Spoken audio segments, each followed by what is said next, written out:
Ada suatu kisah tentang wanita nakal dari Bani Israel yang melahirkan 7 nabi dari rahimnya. Hal itu terjadi usai dirinya benar-benar bertobat.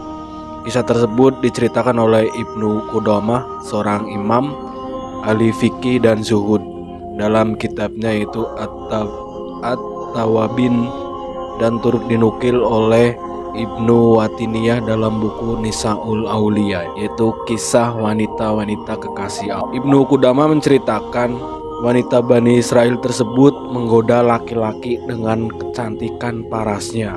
Setiap hari ia membiarkan pintu rumahnya terbuka. Ia duduk-duduk di atas ranjang yang letaknya berhadapan dengan pintu rumahnya. Setiap pria yang lewat di depan rumahnya pasti tergoda akan kecantikannya. Ia lantas membuka kesempatan kepada siapa saja yang ingin bersenang-senang bersamanya harus membayar 100 dinar.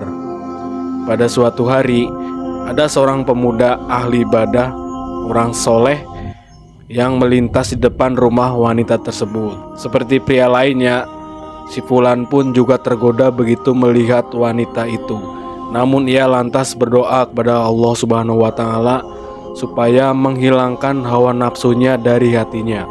Namun nafsu tersebut tak kunjung hilang, hingga akhirnya pemuda itu tergoda untuk menuruti hawa nafsunya. Ia bekerja keras mengumpulkan uang untuk membayar 100 dinar agar bisa bersenang-senang dengan wanita itu. Setelah terkumpul, ia bergegas pergi ke rumah wanita itu dan menyerahkan uangnya kepada si wanita. Si wanita lantas menyiapkan waktu khusus untuk menyambut tamunya itu.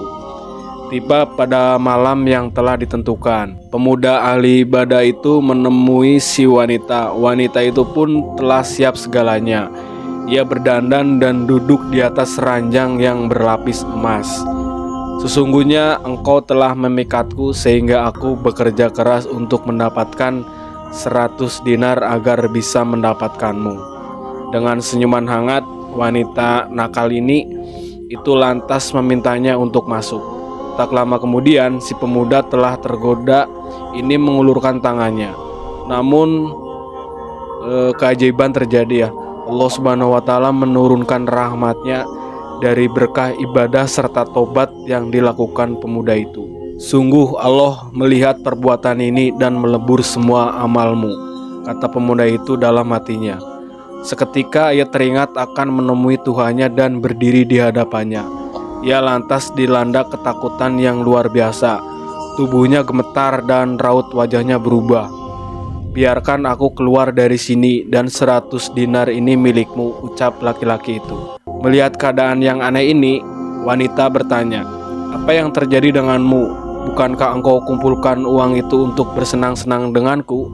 Tetapi ketika sudah tercapai apa yang kau inginkan, engkau tinggalkan aku begitu saja. Terus dijawab sama si cowoknya, aku takut kepada Allah, sungguh uang yang telah aku berikan kepadamu itu halal untukmu. Tolong izinkan aku keluar.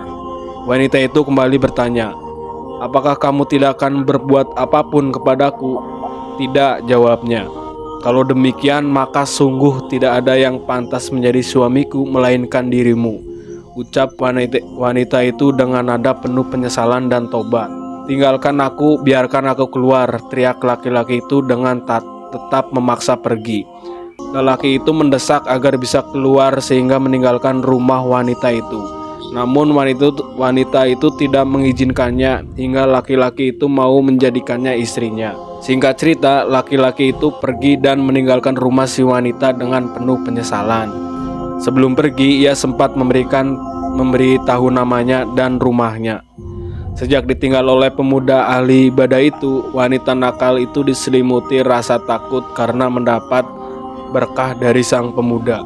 Dalam hatinya ia berkata, ini adalah dosa yang pertama kali yang dia lakukan, dan dia sangat merasa takut. Sedangkan aku telah melakukan dosa ini selama 1 tahun. Tuhan yang ditaatinya adalah Tuhanku juga, dan seharusnya rasa takutku melebihi rasa takutnya. Wanita Bani Israel itu lantas bertobat hingga pada suatu ketika ia memutuskan untuk menemui lelaki itu dengan penampilan tertutup dan memakai cadar. Setelah bertanya ke sana kemari kepada penduduk desa, ia pun bertemu dengan lelaki itu.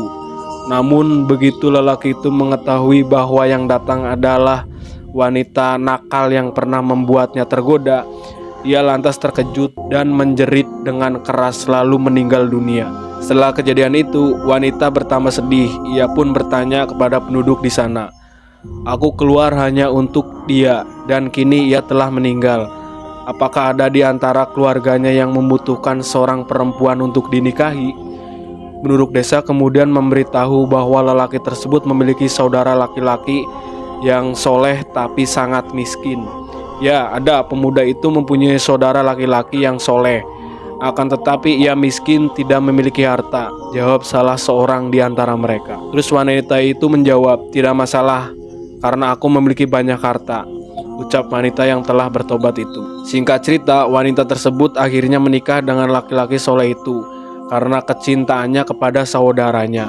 Di antara keturunan mereka terdapat 7 nabi dari Bani Israel. Dari kisah ini kita bisa ambil beberapa hikmahnya, yaitu dosanya orang soleh atau hilapnya orang soleh itu bisa memberikan hidayah kepada manusia yang tingkat keistiqomahannya berada di bawahnya ya. Dan dari si wanita juga kita bisa mengambil hikmahnya, sebajret-bajretnya wanita, kalau Tuhan sudah berkehendak, pasti tidak ada yang bisa melawannya ya. Buktinya sekelas wanita nakal aja, keturunannya ada yang jadi nabi ya, bahkan sampai 7 nabi di zamannya ya. Apabila kalian suka dengan konten seperti ini, silakan kalian subscribe, like, comment, dan share ya. Thanks.